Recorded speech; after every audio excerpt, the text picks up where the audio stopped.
S'mores for dinner? Why not? Let's see what's cooking.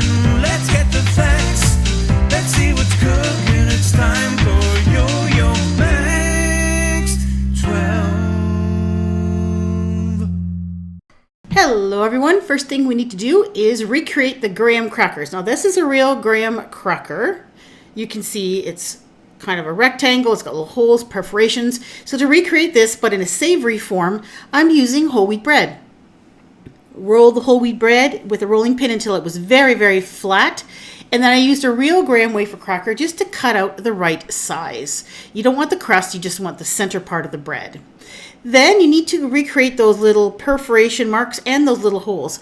This is a corn cob holder that was the perfect size to make those little holes. So I just poked holes to make it look as much like a graham cracker as I could. Put them on a cookie sheet covered with some aluminum foil that's been greased. I use nonstick aluminum foil. Add a casserole dish on top that has the bottom greased with cooking spray. Bake at 325 degrees for about 10-15 minutes until the bread is just a light brown. Now the reason I put the casserole dish on top is to keep the bread from curling up as it bakes. Now for the chocolate part, I'm using ground beef, about 3/4 pound of ground beef, an egg, and then I'm adding some seasonings to your liking. Half a teaspoon of salt, 1/4 teaspoon of pepper approximately. I added a few dashes of Worcester sauce and some garlic powder. You can add whatever seasonings you want. You can also add onions if you'd like. And then I just mixed this together until it was nice and smooth. Try to smooth out the ground beef and make sure it's nicely combined. Then I lined a baking sheet with some aluminum foil. I put some wax paper on top, and then I rolled it out with a rolling pin and pushed down with my hands. What you want to do is make it nice and thin. Found it too hard with the wax paper, took the wax paper off, and I just used my hands to just gently pat it out until it was very, very thin and almost covered that whole pan. Now just to make sure the top was really smooth, I added the wax paper again and then rolled it out. And then I popped this in the oven without the wax paper, of course, at 350 degrees for about 10-15 minutes. Didn't take very long until the meat is nice and brown and well done. And here's how my graham cracker bread turned out. It was a little bit smaller than the original, so if you want them to be exactly the same size, make them a bit bigger than the original cracker because they do shrink a bit when they bake. Now for the marshmallows portion, which is going to be a mixture of 3 ounces of cream cheese, 1/3 cup of sour cream, 1/2 cup of milk. Blend that together until well blended and really smooth. And then add about 2 cups of mashed potatoes. I used 1 package of instant mashed potato flakes prepared according to package directions.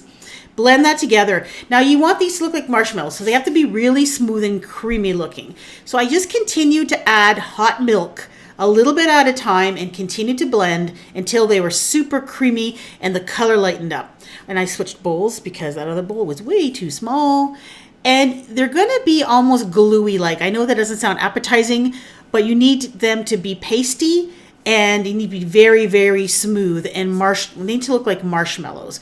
And if you beat it long enough and add enough milk, you'll get something that actually really looks like melted marshmallows. So once that was all blended, it was time to cut up the meat to make it look like little squares of chocolate. As you can see, it shrunk a lot. So I put one of my little squares of graham cracker bread on there. And then I wanted to cut it out. So I used a pizza cutter to cut little rectangles. And what I did is I just cut the edges of the meat because I wanted them to be nice and square. And then I put some beef bouillon crystals in a bowl, add a little bit of water, and I just dipped the edges of the meat bars, so to speak, so that they were a little bit darker, to make them look more like chocolate. And now for the assembly. So you have your little graham cracker bread, adding a chocolate meat square. I put the mashed potatoes in a Ziploc bag with the corner cut off and just piped some on top of the meat.